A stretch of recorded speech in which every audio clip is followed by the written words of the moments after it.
gentlemen, welcome back to the Premier Madden podcast. I'm your host, Finn.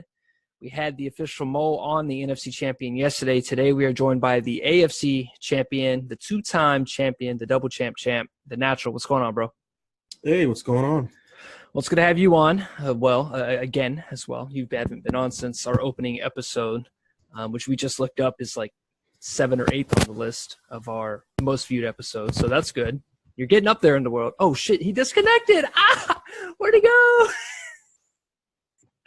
Yeah.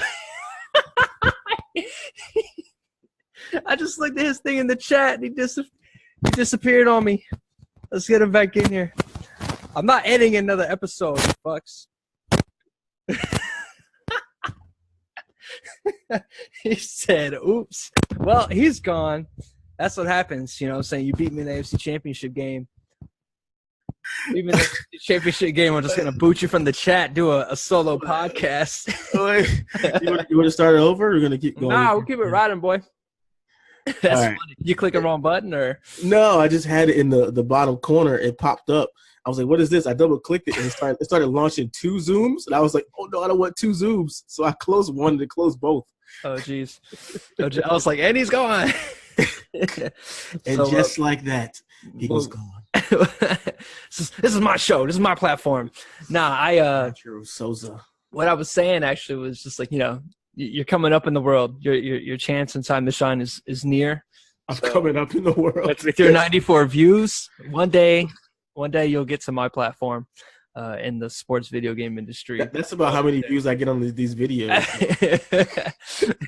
Yeah, but you're going to be at home wearing Finn in the kitchen t-shirt. Yeah, man. I was saying the other day, I was like, I'm actually losing money with every episode that I make that's not something else. I could be like, you know, Nechio taking a shit and get like 5,000 views more than I get for these episodes. But it tells you a little bit about the culture surrounding video game content, that people are just so wrapped in these pack openings. And you guys don't do pack openings. You know, you guys do a lot more in-depth looks at specific games. So to an extent, your channel and your brand, I think, is one of the positive things out there within the gaming. I remember like the old school Call of Duty commentaries were like where it's at, bro. Like just guys just sitting down. It was almost like a therapy session for people, you know, to go and just listen to people do commentaries, talk about, you know, talk over gameplay. Yeah, there were tips. Yeah, there was those things. But now it's just, you know, people posting other people's Twitch clips and top 5,000 IQ Fortnite plays, and all this. I just think it's taken such a turn the wrong direction. So yeah, it's YouTube, man. It's crazy out there with YouTube and Twitch and people just doing reaction videos and all that. It's just it's, you know, not all my cup of tea. Maybe I'm old man yells get off my lawn type deal. Maybe I'm getting up in age. Yeah, man, I can't relate. Yeah, games are just so centered around the transactions these days, and that people don't realize the meat of, especially sports games. I was so excited when 2K brought the whole thing back this year, the online, like My League, and I was like, well, this should be for good content. I haven't found one good, like, content-driven My League anywhere. You know what I'm saying? Like, you just can't find it. Nobody cares. Nobody wants to watch that. They just want to watch, you know, competitive 2K, which is, if we talk shit about Madden competitive a lot on here. I know us super sim guys on the podcast, but if you guys ever watch some competitive 2K, it's garbage. It's just all like what, 4 out, 1 in, or something like that. It's like I don't know. First of all, and this is from an outsider perspective, but I've just heard really bad things about it. It looks like there's always one correct mold of a player, so everybody's player is the same, you know, across teams. There's an elite, overwhelming type of, you know, pure shooter build. That's what I'm looking for. And it just seems like the same tactics, just 5 out, got 2 guys in the corners. You'll run a little bit of pick and roll. Like it's just the same thing. It's so boring. It's just, who does that thing specific thing better. So I've heard really bad things about 2K, but I mean, just with any other games, even going back to when I used to play RPGs and that, a lot of it's just min-max, and it's the same way. Who's the best build, like who's the best damage dealer? Okay, it's a warrior with dual axe, and then once people find that out, everyone just gravitates to that one build. So I mean, that's not just in sports, but in games in general, they always have that problem, and it takes a really special game to have that balance where anyone can win with any build. That's very extremely tough to develop a game like that, especially when you have, you go from testing and it's maybe 200 people through your whole QA to 2 million people playing it. It's really a big difference. Right. And one of the things you mentioned when you were first on the podcast, when talking about competitive Madden and would you like to see certain rules get implemented? And you made two very good points. One, there's money on the line. Right. So, and it's important that money is on the line. You're trying to win money. You're not out here trying to make it interesting. Does that make sense from the competitor standpoint? Your goal is to win money, and is going to, in its sense, make it interesting. But when it comes to Madden and sports games versus competitive shooters, like competitive shooters, they have, they can use a ban system, right? They can say that gun, you're not allowed to use it. That grenade launcher, or whatever it is, you can't use, it's banned, and that evens the playing field. And you can ban it from a rules perspective inside of the game, so nobody can run it. Does that make sense? So you play cool. Madden and 2K, you can't do that. You know what I'm saying? You can't really. Yeah, it's much different because it's something that's it's simulating real life sports, real life activity. So it's not a fantasy type deal with Fortnite. They can change the values of any weapon, they can change gravity, they can change anything they want to change. The horizontal and the vertical. But with the game where you're simulating an actual sport or actual thing, developers really can't do that. They're kind of constricted by it, and also constricted by the leagues who, they operate through, with the NFL Shield and different things that they can't do. And when you explain stuff like that to people, the first thing they say is, "Oh, you're making excuses. Oh, you're favor EA." Like, no, I'm not in favor of anything. It's just facts. It's factual. Now, if that makes you angry, if you don't believe it, then have your own truth. Be disgruntled Madden fan in the corner. I mean, I don't give a shit. I think sitting down and talking with Mole and having conversations with Guru on Twitter and some of these, it's obvious that these guys love football and love good football games. So there's nothing in my mind that tells me that those guys would want to work in an environment if that was very anti, Madden. Though Mole's girlfriend, she works on the Mutt team. So if if you've got complaints, that's who you submit that complaint to. Honestly, I've known Mo for a good amount of years now, and I did not know that at all. I hope I didn't just give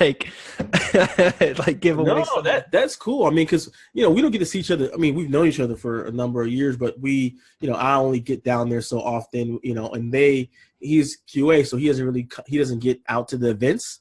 As far as other locations, E3 and all that stuff. So usually when I see Mole, is like. Before the game's coming out, and if they have an event there at the studio, and we'll get to spend time with some of the developers and the QA guys. And some guys go down all year round. So but it's always great when you see them. It's almost like catching up with the old friend, and you get to see those guys. But no, I did not know that. Mole has never introduced me to his girlfriend. I'll take that back. I was about to say we've only seen each other in business situations. That's not true. We actually been out a couple of times with drinks and stuff. But no, his girlfriend wasn't there. So am I going to get this invite? The whole reason I'm here is to be a game changer. That's my life goals and aspirations. Dude, you're good enough at the game. You definitely could. You have some really good insight. Maybe you can use this podcast as a platform that grow this podcast and show how enthusiastic you are about football and gaming, and that can be your springboard. Why not? Why not? But what I can't do is springboard into this fucking Super Bowl, and it's all because of you. So let's segue into Premier Madden League talk. That was an aggressive ass segue. I got a lot of pent-up anger. I got a lot of pensive anger. No, I'm kidding. So let's talk a little bit about your playoff run. You got the bye. The second seed because you were the second best AFC team during the season. And just throw in as much shade as I can in there before we have to talk about it. It was a rough year, man. We have to talk about John Brown. So he did take two losses. A rough 14-2. Lost to the Bengals. Had some close games. Behind that. Close games with the Texans, was that? Did you have a close game with the Texans? I had a close game with the Texans. Was it who was it? Who's the You lost to the Bills. No. I had another close game end of the season. Actually, you know what? I don't want to say too much because these episodes haven't come out yet. So yeah, no, I don't have any losses, no wins. I don't know. 14-2. I highly doubt your fan base is listening to the podcast. No offense. Yeah, I forgot. I don't have any fan videos. Yeah. My fan base is not your fan base. They're not. It's a little more exclusive on our end. Our demographics there's no crossover whatsoever. My demographic is Mike. It's Mike and Rob. Yeah, your demographic is like the freaking league, just rewatching it, re-listening to it 3 times over. I don't know why. It shows 90 views. It's just everyone in the league listening to it 3 times. Are y'all not tired of my voice yet? Damn. I appreciate y'all listening. So you had your game against Tennessee. Tell me a little bit about how that went, if you remember much, and then tell me a little bit about. Do you think that that maybe his game was kind of? I mean, it was a blowout. It was ugly. Do you think he was also playing as the Niners? Do you think he was just kind of playing too much Madden and hopping from too many teams to teams, but in the league to really focus on you, or what? It's always like. Usually I'm the one talking and interviewing people. So when I get interviewed, it's like always thinking like, do I give the real answer or do I give the answer that everyone wants me to say? It's like, am I in the a-hole mood or am I in the because people always want others to be, that whole fake modest type thing. No one likes people to tell the truth. So I will say, yes, it was a well contested matchup, and Tennessee fought hard. They just didn't have enough talent on the field to win that day. Was he still facing the Mariota injury? Yeah. Mariota was out. He didn't have a chance without Mariota. I mean, that's just not fair. But I was looking. I'm like, he has 90+ injuries, so I was like, I'm surprised he got hurt, and he hasn't even run the quarterback. That's the crazy part. Like, that's what I was telling him after the game. I was like, dude, you have to use his legs. Like, you have to use the options. You have to scramble. Like, he just uses him like a pocket passer, or just trade him away and get something good for him. If you're not gonna, like, that's the whole thing about Mariota and Lamar Jackson and Russell Wilson. Those guys, you got to use their legs or you're just missing out, on a huge part of their games. Yeah, and as we get into our game, it is frustrating. Multiple times, I was ready to call foul, ready to call cheese, ready to call that, and I was just like, he's got Lamar Jackson. What the fuck is he supposed to do? He's got 91 speed at quarterback, and I want him to not run away from the blitz I'm sending. Like, it's so important, I think, to the health of these leagues to encourage teams to have very unique styles of play. Too many times I'm in a sim league, and there's just all these rules, and it's just like, everybody's a cookie cutter of the same team. Everybody's the same offense. Everybody's the same shit. You can't have a run-heavy offense. I can't come out and shove it 40 times down your throat and not throw until you literally force it. I can't do that because I have to maintain a ratio. Or if I got Lamar, I can't stay in the pocket because of hike and haul rules, if you're familiar with that terminology at all. Mm-hmm. So, but yeah, using Marcus Mariota next season is going to be key for him because – that's the offense. It all rotates through that guy. So him staying healthy and being able to use his feet. I would use all his points on injury. Get that to a 99 because like you see in real life when outside of Philadelphia, when your starting quarterback goes down, that's pretty much in the season. Or unless if you have Bill Belichick, then he can pretty much win with any quarterback. But outside of those two places, it's really tough to win with starting quarterback. So you have to keep him healthy. And so I would say, max that injury out, which what I did with my my rookie, Torrey Brooks James, who was out all year long injuries. He had like 75 injury. First thing I did was get him to a 80. So he's been good so far, even though you shut him down pretty good in the playoffs. But he had maybe a couple of touches and did not get hurt. So that was good. Right. So let's talk about our game. I talked about it in length yesterday in the podcast, and I heard. So I don't want to take up too much of the time. Thank you. Of me talking there. I don't want to bore you through that. You guys have all heard it. So, tell me a little bit about your scouting on me, what you thought going into the game, and then how things changed into the game, and maybe some realizations, maybe some adjustments that you made on me that I haven't noticed or seen. I would say I fell for your trap, hook, line, and center. I watched your games. I knew for a fact that was going to be your offense. I knew you were going to switch that up. I knew you were going to go with a custom, so I wasn't really paying attention to the offense at all.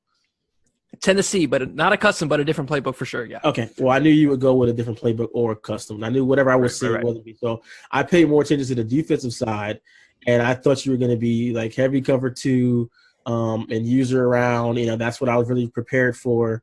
So yeah, I felt hook, line, center. Was shocked when you came out in a heavy press man, heavy blitz, pile up against the run look that you did. I was very surprised at that. But and you obviously, I know you were a skilled player. You were undefeated in the regular season, and you had one of the best teams in the game with one of the strongest arm quarterbacks paired with the fastest receiver in Madden, and good amount of talent on defense. 2 lock-up corners, just enough pieces and speed and strength in the run, the front 7. You have some really fast linebackers, some really strong linebackers that placed on the run. So you have them balanced in a way that it's hard to really attack someone. Had your speedy linebacker that can run things down from the backside. And you have, good DT or in whatever that was Stary Stout against the run in the inside, and 2 middle linebackers who and so I wasn't shocked that you did come out in some 3-4 when you were talking, because you have 2 middle linebackers with 85 or 88 plus block shed on the inside. So it was like, I knew it was going to be tough to run, but I thought I had some chances with, passing on the cover 2. When you came out in the, kind of that press man blitz look, I did definitely caught me off guard. And so you were a lot more prepared for the game, and with a great strategy, sending heat and, making me uncomfortable, throwing through 2 interceptions. You had a really smart game plan on both sides of the thing. I don't think I would say, is that even with all that, I still won the game. Right. No, I love a good diss, man. All right, so that's why I'm me, and that's why I'm the natural. Like, I was totally unprepared. I didn't do my homework. I just walked into this bitch and just slayed it. You were totally did your homework. You were ready, strapped up. I just walked in yawning win. Well, all right. So the switch to 3-4, and it's the Lions playbook. The switch to that was actually really recent. I didn't really have a lot of plans to do that. Really, I was going to come out and run my normal defense against you, which is very cover 2 heavy. I knew I could run man because of my personnel. I didn't run that a lot during the season because I didn't have to. But I knew that I was going to run man against you. And my receivers are trash.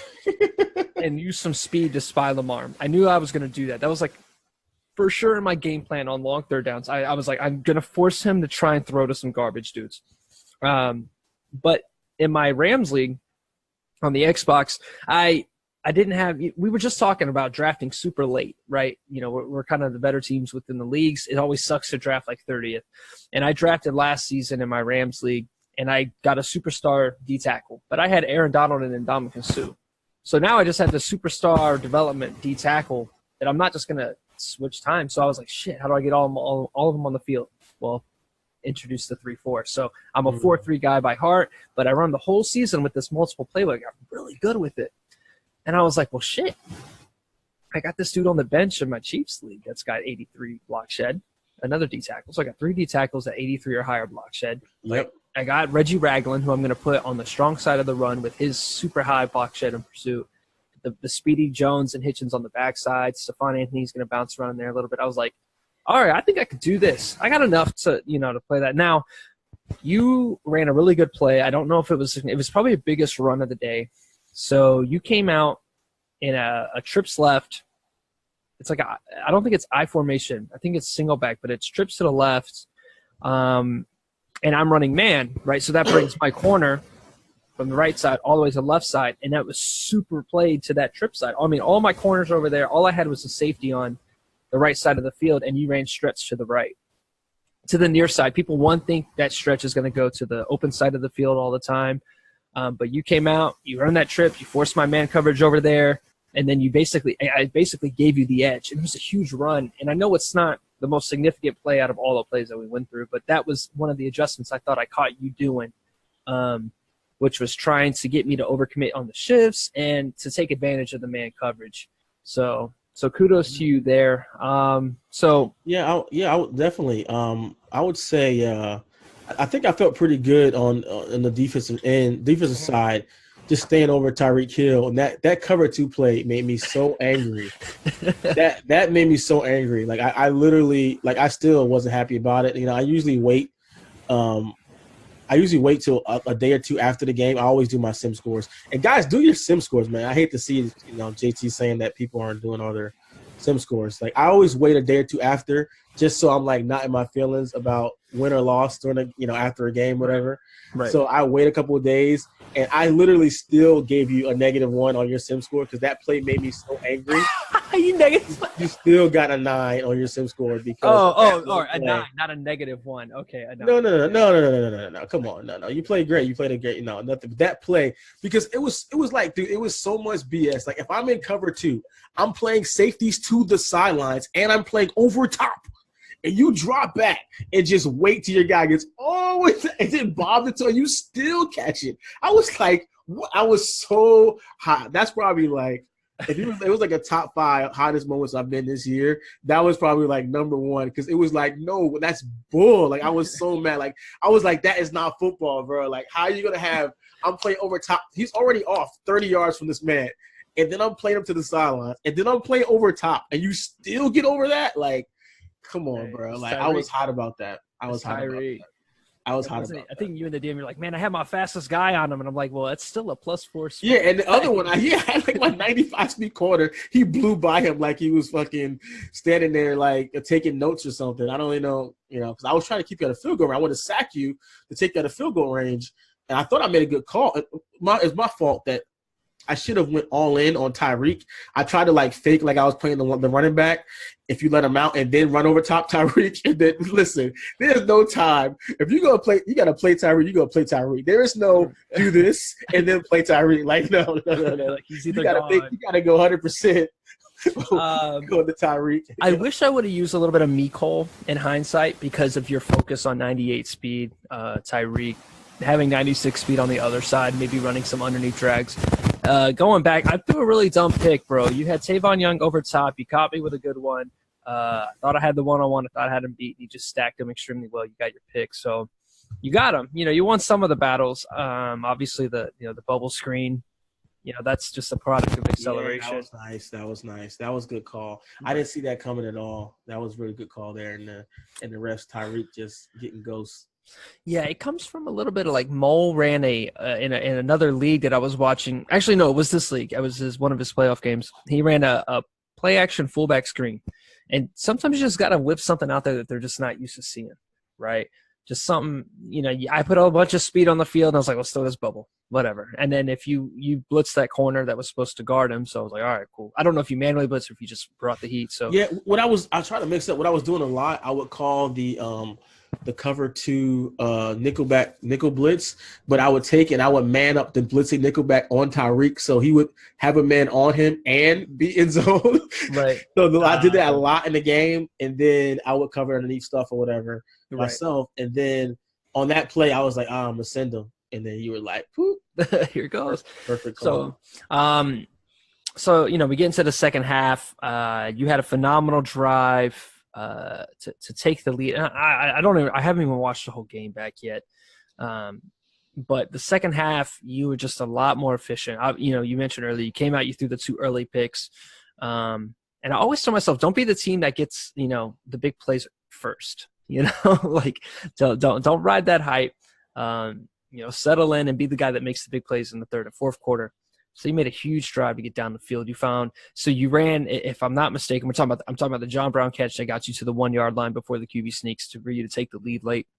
You ran a corner on the right side against my cover 2. I take the user follow, and then you threw the post route to John Brown. To his credit, I got mad because it was a contested catch, but he was in front of everybody that was there to play the ball. He was so open, the fact that your guy even made it contested. Like, he was open like 2 yards, and I threw it in a way where he had to jump, and your guy recovered, and he was more open than that. I mean, he had a couple steps on the guy. It's just your corners actually made it look a lot closer than it should have. Yeah, I switched. You mentioned before that you're more impressed with people that switch and make the play with safeties and cover 2 versus like a user linebacker. So I switched and tried to make a play on. I couldn't do it. It is what it is. Yeah, you made a lot of really good user plays as far as even against the run and the pass. A lot of good user plays. Yeah. I can't run against you. I could not do shit in the red zone against you, bro. The QB draw on 3rd and like 15. That's what you know. You just all right. You got it. I'm nursing a lead, bro. I think, bro. I was like, you got it, me. I'm not gonna force it here. You won 1st and 2nd down. There's and that is, I think that is, even though it resulted in a loss, right? I think that is a Madden tip to throw for one on the podcast. Is you're playing somebody like you or me, don't go for 3rd and 15 in the red zone. It's, with no ability to take the top off of the defense, you're just at least run a halfback draw, though. I mean, Mahomes is not going to get that. Yeah. I wasn't, dude, to be honest with you, I didn't have any ambition on the play. I was just like,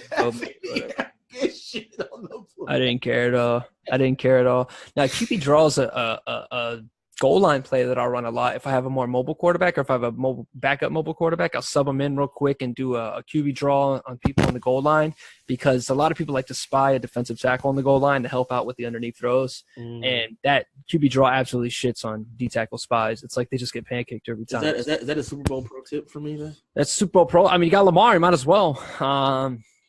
I mean, you used my pro tip on the play after this one with the aggressive blocking on the goal line. That was so funny that you want to tell it, or you want me to talk about it? Oh, you talking about leaving it on and getting the penalty? I listened to the podcast, and you guys all listen to the podcast, even when I'm not on. And so they do, give some really good Madden tips out, and some Madden conspiracy theories as well. But when they're not doing that, when the tin hats are not on, they're actually giving out some really good Madden tips. And I like the user academy. That's an awesome idea. You guys should do more things like that, or at least make that a part of the series. Maybe like a little 10-minute segment you do in the podcast every time where you give a little tip, the tip of the day or whatever. But one of them was to turn on your aggressive blocking while you're in the red zone, because it's so quick that the play's so quick, bam, bam, you won't get called for holding. So I was like, I'm like, when I remember hitting, I'm like, I'm going to try that. But I never thought about it until I'm in the game with you. And I'm like, I'm on the goal, and I'm like, I'm going to turn my aggressive block. This is like first quarter. I'm going to turn my aggressive blocking on. So I think I actually scored, right? I scored on the run. I'm like, oh, sweet. I'm like, yeah, score. And so me just being absent-minded as I am, I just go on to the next play. I'm thinking about defense, thinking about the next, series and all that. And I forget, and I leave it on. Get a hold of it. To like the fourth quarter, I get flagged for a holding or like a big play too. Right. It was like a first down. I had a good 8-yard run, and they're like holding. I'm like, oh damn. Yeah, it's crazy. You had it on the whole game. Normally, I get a holding. Yeah, I'm scared to admit that. Like, people gonna really go out there like throwing that shit on the whole game now. All right. And that may have explained some of the I don't know. I don't know if it explains much at all. I don't know how you didn't get a hold of him. I mean, you do have a better line. Stanley's probably up there. Marshall Yonda's up there. So maybe it's just a discipline trait with those guys. It's something that you can run that others can't. So check that. Maybe that's what Mo's secret, running for 300 yards against guys. He's got that aggressive blocking on. Aggressive running back. Hey, who knows, right? So let's talk a little bit about this this play. Let's talk about this fucking play. So the scramble. Can you please call it by his trademark name? Well, all right. Walking it down, you get the QB sneak, and the game it's in the bag, man. You had me in the bag. 3rd and 18. Huh? 3rd and 18. Yeah. Yeah. So Mahomes magic. I know that's gonna be lost. I know everybody remembers the Minnesota Miracle with Stephon Diggs, right? Nobody remembers Drew Brees' drive right before that to take the lead. Everybody remembers the game winner, so it is what it is. But this will be the drive. I'll call this the forgotten drive, where Mahomes dropping some dimes. Those drives don't get names, unfortunately. No one remembers the to the victor goes the spoils. No one remembers the runner-ups outside of the Confederacy. I don't think no one cares about the losers. They're like, oh, those is that my slogan? The Chiefs will rise again. Yeah, exactly. Little Chiefs logo with a Confederacy in the background. Oh, Jesus. No one's going to remember this. But no, it was a great job. You did a really good job. I thought for sure when I sacked you, I was like, oh, this is a wrap. And I blitzed you earlier, and you beat me. I said an all-out blitz earlier, and you beat me on a deep end. And so I was like, you know what? I'm going to play coverage. I'm going to press Tyreek. I'm going to spotlight him, and then I'm going to just, check the middle and use, Mahomes magic, like you said. Well, you heard what I said about the play, right? It's got posts from it's like 2 posts on the same side with a hitch between them. So audible to hitch to a slant. You are going to read slant to post, like every user should. Like they see the slant. Oh, I'm not falling for that. They see the post from the inside guy, Travis Kelce, and then that leaves the outside post wide open without your interference underneath. So I just knew as long as he stayed on top of the play, and normally at 3rd and 18, you're going to play over top of the receiver, not going to play underneath them with your corners. I was like, it should be there. Like, yeah, I definitely got some animation help for sure. The thing you take for granted, though, is that you have 3 guys that someone all has to take respect. Like, if my tight end goes across the middle, they're going to be like, like he's going to be covered. Right. And if he just has a step, he's going to drop it, and when you hit him. Right. So it's like the fact that you have the talent that I have to go, oh, wait, I have to respect Travis Kelce, and then opens up for someone else. Right, or Sammy, or 96 speed Mecole. Exactly. So, yeah, definitely a wealth of options there. And then the fade route to Tyreek to put me in field goal range. We talked a little bit about what did you think about 16 seconds left, I let it run and kick a field goal instead of calling a timeout there and trying a play. Do you think I made the right decision? Mole says because of your defense of the day that I made the right decision instead of trying to try and get a jump ball to Kelce or something like that to win the game. Do you think I was too conservative? What would you have done? I would have. Well, you had how many timeouts did you have? I had 1 timeout with the clock running at 16 seconds. Yeah, for me, I would at least on the screen or draw. I would at least have one. So no. So the clock is running, right? So the clock is running after the catch at 16 seconds. So I'm probably getting this ball snapped at give or take 8 seconds if I let it run to keep the timeout after the play. That's or true. I can call the timeout. Spike it. You could have spiked it. You could have spiked it. Could have. But you didn't, like I said in the chat. When you called you got that first time, you called the hurry up. My whole everything locked. Somehow I got switched over to cover 1 man. Cover 1 man, and so I didn't even choose that defense. I got switched to cover 1 man, and I couldn't audible out of it. And I couldn't move my user until you snapped the ball. My controller was locked. And I'm like, oh man. But the thing is, I didn't want to call timeout to give you time to go and regroup and get a good play. So I'm like, and the clock's against you. So I'm like, I don't want to use a timeout. So I'm just gonna go. I'm just gonna play off because I was scared. It's cover 1 man, so I'm scared the guy on the right side, Michelle, is gonna fly by my corner. So I didn't press him. I left them off. Oh, okay. And then you hit him on an end, I think on that side or slant or something. Yeah. That's how you got that. You're in field goal range. So I'm like, okay, I have to sack him out of field goal range. He's not gonna see this coming. I'm gonna sit heat on this down and play over top Tyreek. But I wanted to fake. I didn't want to just grab the running back's man and go flying over there and put a snap because you're gonna be like, I have this wide open running back. I'm gonna throw to or put him on a streak or then I'm done for. So I wanted to fake like I was guarding the running back and run over top of Tyreek, and the rest is history. Tyreek doesn't get run over top of unless you start there in the beginning. Right. Yeah, I don't know. Maybe 1 play. Maybe call the timeout, 16 seconds. Maybe run 1 play, kick the field goal. It's all hindsight at that point. I think getting it to overtime was the key. I didn't want to push my luck. Last thing I need to do is turn around, throw an interception, and that be it. So I trusted the defense. We get to overtime. You're driving. Got some good plays. Yeah, you should have trusted your defense. I mean, you played great. Your defense played great all day, so I don't see why you wouldn't trust your defense. So I mean, losses happen, man. So credit to you. I'm never gonna be the one. I'm not the kind of dude that can't take a loss. Obviously, it's easy to take 16 wins, 17 wins, and then a loss. But yeah, it is what it is. I mean, the same thing happened to me. Same happened to me last season. I mean, I went undefeated. Well, I made it to the Super Bowl, but I mean, you're 1 game short. You're close. It is what it is. I'll get my chance. So. The big John Brown play, the scramble happens. Obviously, there's not really much. You ran halfback wheel. Did you audible the fade on the right side, or did you send a crosser? I sent him on the slant, and you were all over it. Yeah, played the slant, played the post, and then I was just waiting on it. Well, actually, no. I called cover 2, and I took the middle linebacker, put him in a deep blue to play the post. I knew halfback wheel was coming. Played the left outside linebacker. Now, I went back and I did watch it, and I know why the sack got broken. Outside of 90 break sack and Lamar Jackson, right? Remember how I told you I picked up some guys to play, the speed guys to play defensive end? Mm-hmm. He's 69 overall. He's 89 speed. He's an edge rusher, but there's a reason he's 69 overall. It's because he doesn't have super high tackle ratings.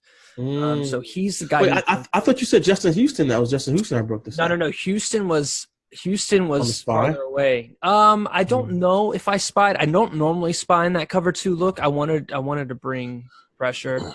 I think he just ended up on the rollout. He ended up rolling away. I think he may have actually been at D tackle. I know at halftime I made an adjustment where I moved Houston inside in nickel to rush D tackle, and I moved that Brandon King guy to end to play your spy.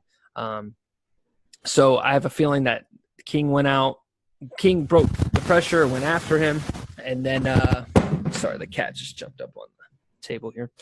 Brandon King went after Lamar, missed the tackle, and then Justin was just, I don't know what he was doing in the animation, but maybe it was just something to do with the road, how he moved. Maybe IQB contained, who knows.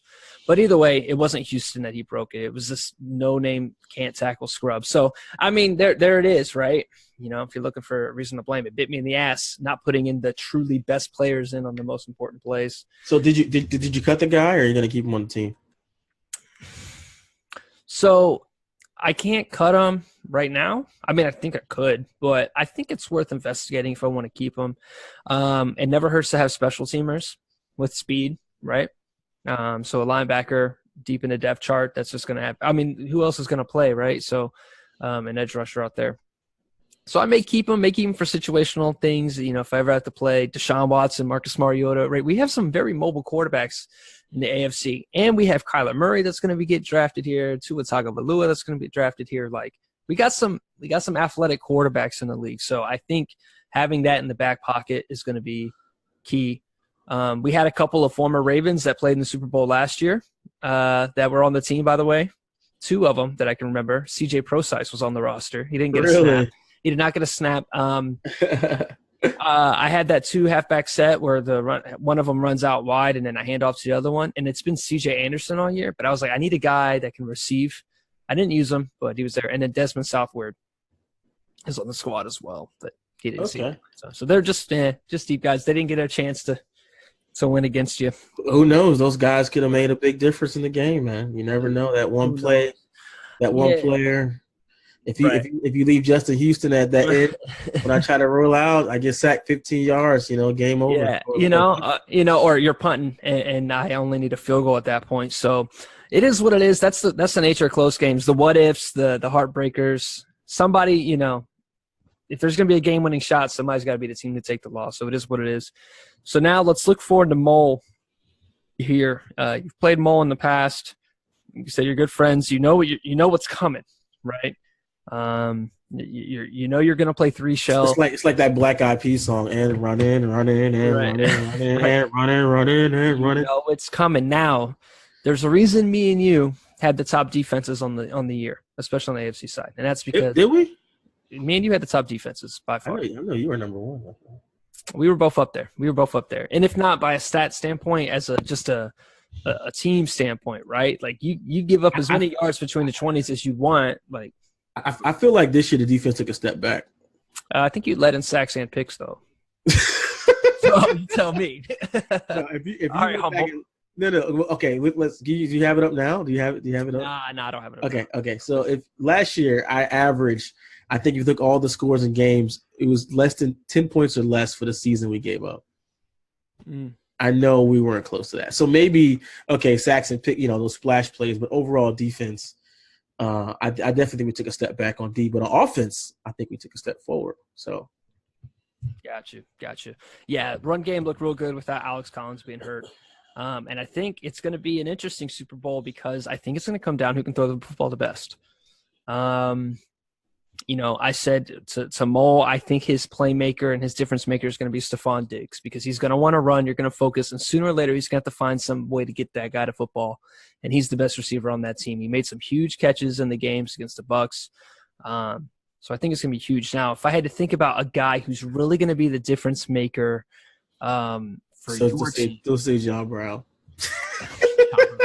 John Brown's had his moment. Okay, you don't get it twice in a row. All right, so wait, before you even get to that, last year 10 points per game, less than 10 points per game. This year 15.25. Oh, so rough. So a whole nother touchdown, pretty much. Right, but that's if the offense is taking a step forward, that's okay. But both you and Mo were both ahead of me in defense. It was Chiefs, Vikings, Ravens, Saints, Cardinals. I also played the third best team in each division. So this next season will be the test. As I play you, I'll play the Titans. I'll be playing – who's the other division? That's the North, the East. Who won the East? Rob. So I'm going to have to play Rob. So I'm going to have a little bit more talent than we're facing this year. So let's see if the defense holds up before we start praising me at all. As we hit our off season in Kansas City. So you were saying for our yeah, man. Let's see. The guy that I think is going to make the biggest difference on your team, Brandon Williams, man. I think, and Brandon Graham. So I just think your interior linemen, you play Graham kind of all over the place, at least what I remember. Yep. But I think those are going to be the guys. If you're going to win this football game, you are going to absolutely have to eat up in the trenches and just stop that run game.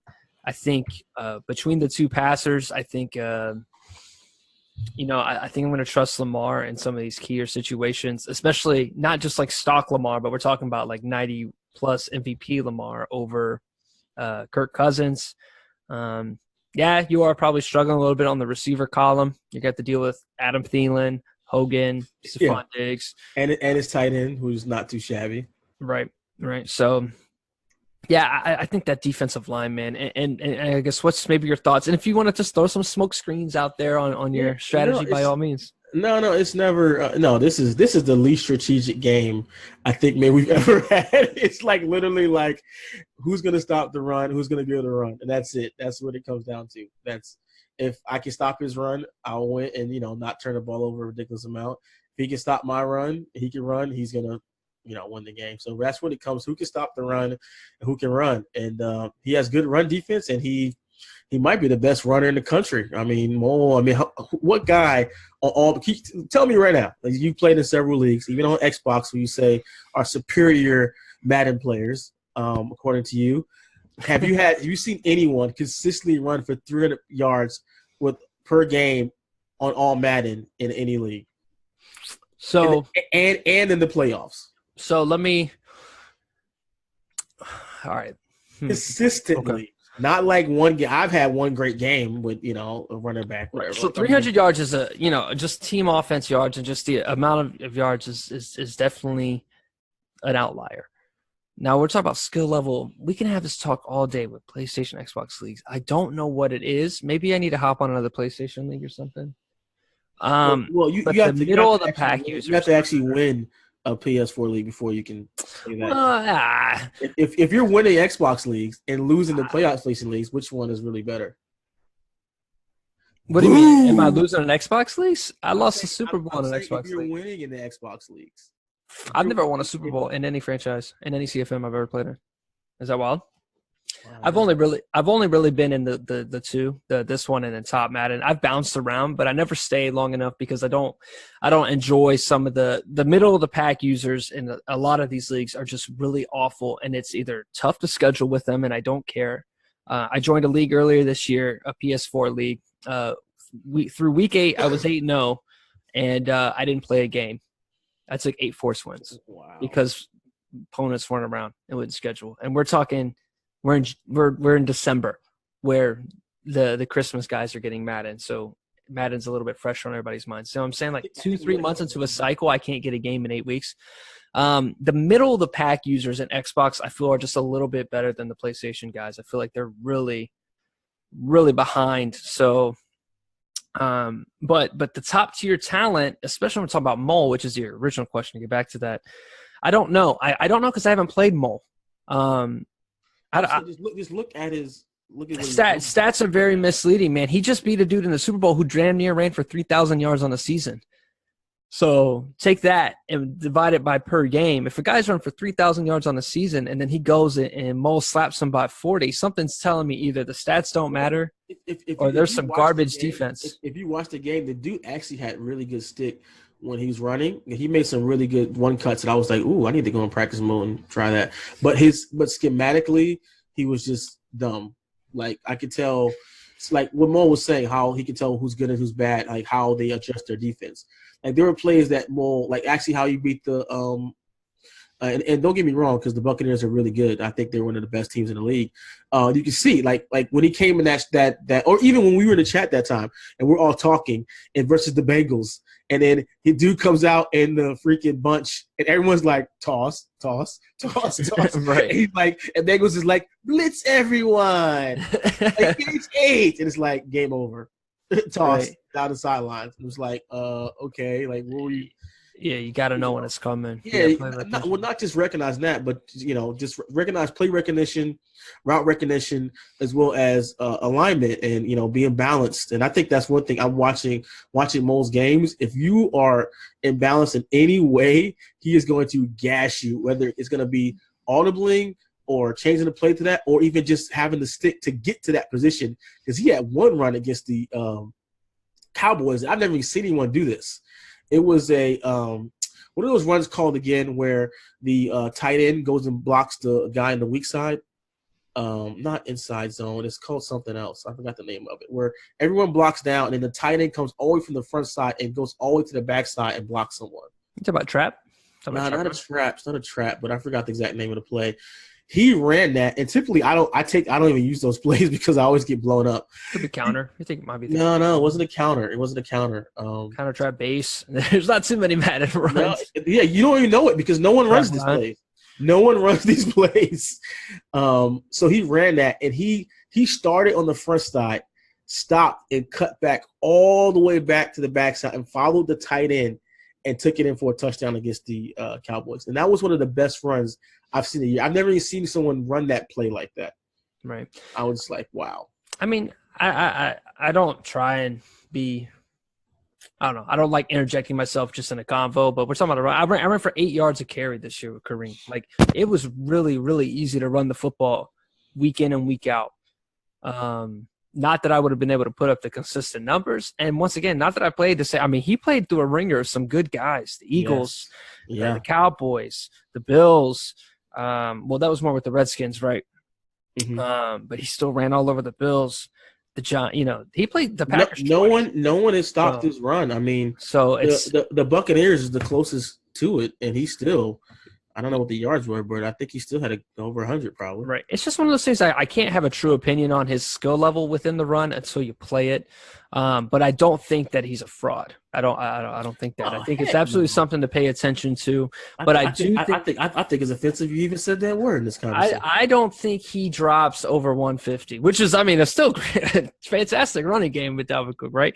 But I don't think he has the big plays against you that he does against others, and that's okay because you didn't have the big plays that you had against others, and I didn't have the big plays against you that I consistently had. I only had big plays against you. I didn't have any drives at all. Right.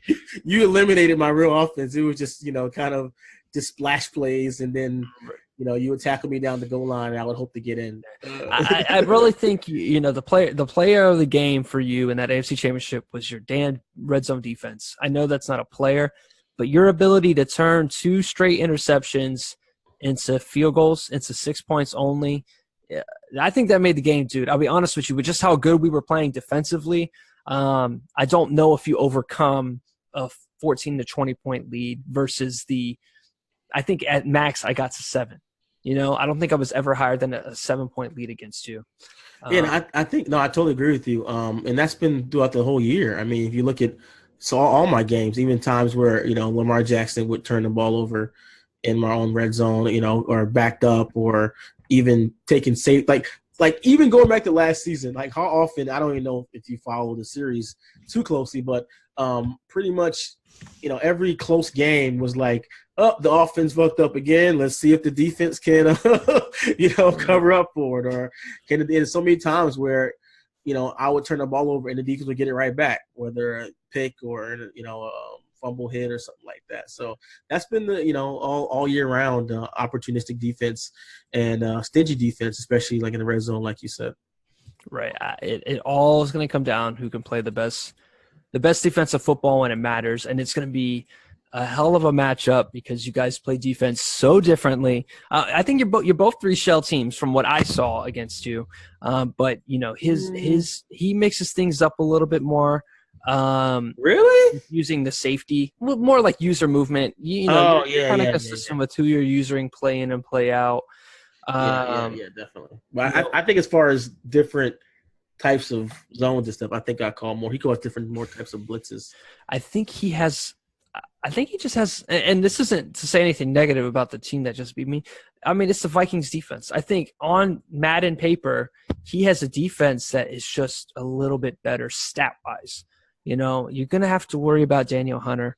You know what I'm saying? That's Brandon King and Justin Houston together. That's that 89 speed wrapped up with all of Justin Houston's stats and attributes. So, that guy, Everson Griffin, is going to be a monster. I think they got Sheldon Richardson. He's got bookend rushers and two good DTs and in the best, one of the best user linebackers in the game. Right. He's got Harrison, Rhodes, finding mismatches for, Trey Waynes is going to be in there. That's the speed to put up against a guy like John Brown. So I think he just matches up better on defense. But X Factor and Lamar and X Factor and who can stop the run. As much as he has been a running savant on offense, right? Savant for the best term for it. You weren't too shabby yourself. And so if you could break that cover three apart a little bit and force him to make more risk, and he wants to force you. He wants you to make as many, like you said yesterday. He wants to make as many decisions per drive as possible. And you said it. You struggled against me with it, with putting together drives. I think that's going to be massive for you. In your game. If you can put together some drives, milk that clock, keep that ball out of his offense's hands. He's never really been down. I mean, before maybe a couple of minutes in the Bucs game, maybe if that. Right. We've never seen him play from behind. I've several times during the season played from behind, and in our game for loads of the time. In my other matchup, even in games that I lost. I was I was down 21-0. In the Bengals game at halftime.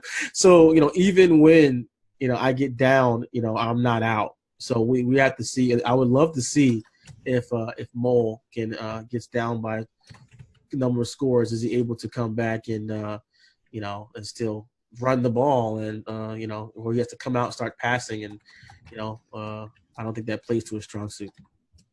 Yep. I absolutely agree. So, but that's the key is getting him down early. He's a very patient player. He's not going to make mistakes in the first quarter and a half. So getting that up, I think it's going to be really interesting, guys. Make sure you guys are watching. Hopefully we can get that thing live commentated without any kind of delay. But if your internet doesn't, if your internet holds up then, not like it has tonight, then you should be good. Is it still bad, by the way, or is it you doing good on the internet? No, I'm good. All right, cool. I know you said it was lagging a little earlier. So, well, man, we've been talking for a minute. I wonder how long it's been. It's probably upwards of the longer episodes, I think. But it was good talking. Best of luck, man. I can't say I'm rooting for you. You have to say you root for me because if I win, then I lost to the Super Bowl winner. Nah. I'm a fan of one. I root for one team. I lost to a loser. I root for one team, the Kansas City Chiefs. I don't root for nobody else. All right, the Chiefs will rise again. The Chiefs will rise. Yeah, I think it's really going to be a good game. Hopefully, it's a good game. And Mole's a really good player. And you have to remember, I'm the one that brought Mole in to this league, so it's almost like I feel like I'm like almost John the Baptist, where this is the part where I get sacrificed. And I brought him into this the world, the PML world, and he might be the one to take me out. Absolutely, it's going to be interesting. Bring your A game this time. All right. No controversy in the Super Bowl. Bring it to win it. And then may the best man win. Controversy in the Super Bowl? I don't know what you're talking about. But so this is it, man. That EA Dev versus YouTuber. and then I get to That just. sounds like the worst matchup ever. Like that's like the most lopsided matchup. Right. That's like sumo wrestler versus lemonade stand girl. Like I have no chance. Right. So at least it's not like an ex-pro, right? And at least like young kids not in here to just drop 50 on us at ease. So, all right. Well, that's it for this episode, then. Thanks for joining. All right, man. Thanks, guys. Yeah, best of luck.